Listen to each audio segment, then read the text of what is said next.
BJP ক্ষমতায় আসতেই বইমেলার রাজনীতিকরণ কিংবা বাংলা ভাষায় ইসলামিক শব্দের অনুপ্রবেশ এবার চিরতরে বন্ধ হতে চলেছে।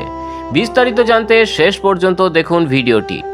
কংগ্রেসের জমানা হোক, বামফ্রন্টের দীর্ঘ শাসনকাল কিংবা বিগত তৃণমূল কংগ্রেসের জমানা, বিগত কয়েক দশকে বাংলার সংস্কৃতি ও প্রকাশনা জগতের উপর রাজনীতির নগ্ন নিয়ন্ত্রণ বারে বারে দেখেছে রাজ্যবাসী। শুধু প্রশাসনিক নিয়ন্ত্রণই নয়, সুপরিকল্পিতভাবে বাংলা ভাষার অন্দরে ভিনদেশী ও ইসলামিক শব্দের জোরপূর্বক অনুপ্রবেশ ঘটিয়ে ভাষার মৌলিক চরিত্রকে বিকৃত করার এক ধারাবাহিক চেষ্টা চালানো হয়েছে। একই সঙ্গে কলকাতার আন্তর্জাতিক বইমেলা থেকে শুরু করে রাজ্যের ছোট বড় সমস্ত গ্রন্থ প্রকাশনা উৎসবকে সম্পূর্ণভাবে রাজনৈতিক আখড়ায় পরিণত করা হয়েছিল। কিন্তু 2026 সালের বিধানসভা নির্বাচনে পশ্চিমবঙ্গে ঐতিহাসিক রাজনৈতিক পালাবদলের পর সেই চেনা ছবিটা এবার আমূল বদলাতে শুরু করেছে। বিগত বছরগুলিতে রাজ্য দেখেছে publishers and booksellers guild প্রতি বছর বইমেলার আয়োজন করলেও ক্ষমতার চরম প্রভাব খাটিয়ে জোর করে তার উদ্বোধন করতেন রাজ্যের তৎকালীন মুখ্যমন্ত্রী মমতা বন্দ্যোপাধ্যায়।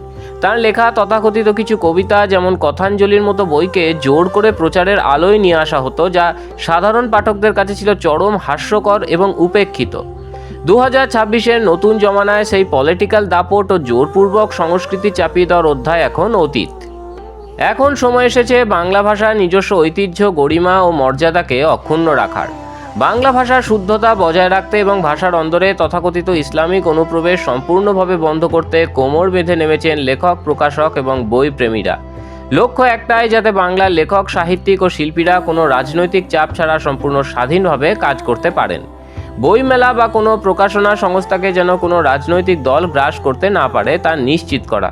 এই লক্ষ্যকে সামনে রেখেই সাহিত্যিক বুদ্ধদেব গুহর জন্মদিন উপলক্ষে 29শে জুন কলকাতার ঐতিহাসিক মহাজাতি সদনে আয়োজন করা হয়েছিল একটি বিশেষ স্মরণ ও আলোচনা সভার। এই অনুষ্ঠানের মূল উদ্যোক্তা ছিল বঙ্গীয় গ্রন্থ শিল্প পরিষদ। বাম তৃণমূল জমানার অপসংস্কৃতির বিরুদ্ধে সরব হয়ে এবং বাংলার নিজস্ব কৃষ্টিকে সগৌরবে পুনঃপ্রতিষ্ঠা করতে এই অনুষ্ঠানে উপস্থিত হয়েছিলেন একঝাঁক বিশিষ্ট ব্যক্তিত্ব। মঞ্চ আলো করে উপস্থিত ছিলেন বিজেপির রাজ্য সভাপতি শ্রমিক ভট্টাচার্য, রাষ্ট্রীয় স্বয়ংসেবক সংঘের বরিষ্ঠ নেতা জিষ্ণু বসু, বিজেপি নেতা দেবজিৎ সরকার, প্রয়াত সাহিত্যিক বুদ্ধদেব গুহর কন্যা মানালী গুহ, স্বামী নির্গুণানন্দ মহারাজ এবং সাহিত্যিক বিনায়ক বন্দ্যোপাধ্যায় সহ অন্যান্য বিশিষ্ট গুণীজনেরা। এছাড়াও এই অনুষ্ঠানে উপচে পড়া ভিড় জমিয়েছিলেন কলকাতার প্রথম সারির বিশিষ্ট প্রকাশক এবং সাধারণ বইপ্রেমী মানুষ।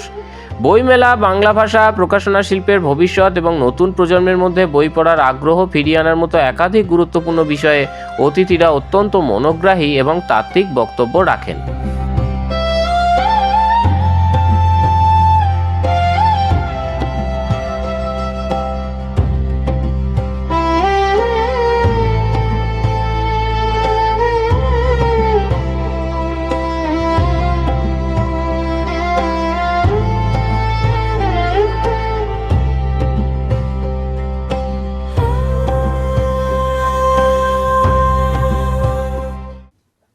পরিণতিতে যেটা হচ্ছিল সেটা হচ্ছে যে বাংলা ভাষাটা নিয়ে আমরা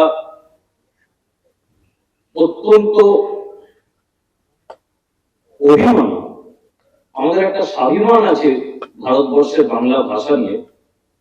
কোথাও যেন বারবার মনে হচ্ছিল যে সেই বাংলা ভাষা চর্চাটা হারিয়ে যাচ্ছে বা কেমন একটা জড়িয়ে যাচ্ছে। এই হারানো এবং জড়ানো থেকে বাংলা ভাষাকে বের করে নিয়ে আসার প্রবল দায়িত্ব কিন্তু আপনাদের সবাইকার। আপনারা যারা লিখছেন, আপনারা যারা সেটাকে ছাপাচ্ছেন, সেটাকে বাঁধাই করছেন, সেটাকে পাঠকের কাছে পৌঁছে দিচ্ছেন। মহাজাতি সদনের এই অনুষ্ঠান ও সেখানে উপস্থিত সাধারণ মানুষের স্বতঃস্ফূর্ত আবেগ স্পষ্ট করে দিয়েছে যে রাজ্যে বিজেপি সরকার ক্ষমতা আসার পর বাংলার আসল বাঙালি ঐতিহ্য ও সনাতন সংস্কৃতি আবার সগৌরবে প্রতিষ্ঠিত হতে চলেছে।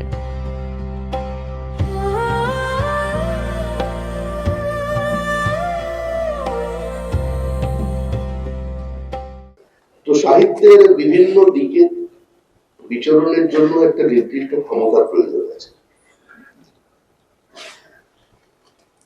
একবার সমরেশ বসু বলেছিলেন, আজকাল ভালো লেখা পাওয়া যাচ্ছে না, এই কারণে কেউ ভালো করে রবীন্দ্রনাথকে পড়ে। রবীন্দ্র প্রভাব যারা কবিতা লিখতে শুরু করেছিলেন তারা রবীন্দ্রনাথকে পড়েই শুরু করেছিলেন। দেহতা সুন্দরের প্রকাশ আর সুন্দরকে স্বীকার করতে হয় যা কিছু সুন্দর তাই দিয়ে। আমরা যদি মনে করি রাতারাতি আমরা একটা নির্দিষ্ট সাহিত্য চর্চার ধারাকে বা প্রকাশকের ইচ্ছাকে বা সম্পূর্ণ লেখকের আকুতিকে বিসর্জন দিয়ে আরেকটা নতুন পথের সন্ধান করে ফেলবো, আমরা ভুল করছি। আমরা এখানে একটা বার্তা দিতে এসেছি যে আর আমাদের পিছনে কোনো জায়গা নেই। বামফ্রন্ট এবং তৃণমূলের আমলে যে ঐতিহ্য হারিয়ে গিয়েছিল, যা সাধারণ মানুষের কাছ থেকে কার্যত কেড়ে নেওয়া হয়েছিল, এবং ভোট ব্যাংকের রাজনীতির স্বার্থে বাংলা ভাষার ভাণ্ডারে যে ইসলামিক শব্দের অনুপ্রবেশকে ভরপুর উৎসাহ দেওয়া হচ্ছিল, তা রুখে দেওয়ার সময় এসেছে। আমরা যেখানে দাঁড়িয়েছিলাম এই রাজ্যবাসী হিসেবে আমাদের পরিচয় হয়ে গিয়েছিল আমরা পরবাসী এবং আমরা পরিযায়ী। আমাদের মেধা পরিযায়ী, আমাদের ছাত্ররা পরিযায়ী, আমাদের শিল্পপতিরা পরিযায়ী, আমাদের কৃষক পরিযায়ী, আমাদের স্কিল লেবার পরিযায়ী। এটাই হয়ে গিয়েছিল পশ্চিমবঙ্গের পরিচয়। বাংলার বইমেলা নিঃসন্দেহে সারা ভারতবর্ষের মানুষকে একটা নির্দিষ্ট আবেগ নিয়ে পৌঁছেছে। একই সঙ্গে এই বইমেলা সংগঠন করতে গিয়ে কিছু ক্ষোভ মানুষের মধ্যে থাকে, ভিন্ন প্রকাশকদের মধ্যে থাকে। রাজনৈতিক মহলের মতে বঙ্গীয় গ্রন্থশিল্প পরিষদের এই উদ্যোগ আসলে বাংলার সংস্কৃতি জগতে এক নতুন ভোরের সূচনা, যেখানে রাজনীতি নয়, প্রাধান্য পাবে কেবল বাংলা ভাষা, সাহিত্য এবং বাঙালির নিজস্ব কৃষ্টি।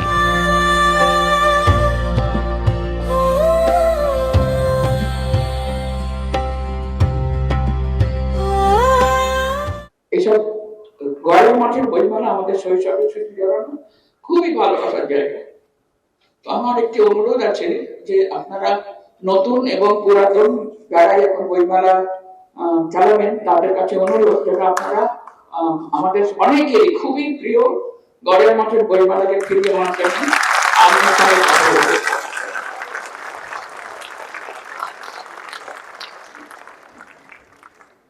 আরেকটি কথা, কলকাতার বইমেলা পাঠকের মেলা, সেখানে বিদেশ থেকে বাঙালিরা শীতকালে আসেন বই কিনতে। তবে এই বিখ্যাত ফ্র্যাঙ্কফার্ট বুক ফেয়ারের সমতুল্য কিন্তু এখনো দিল্লি বুক ফেয়ার, যদিও দিল্লিতে নাকি পাঠক নেই।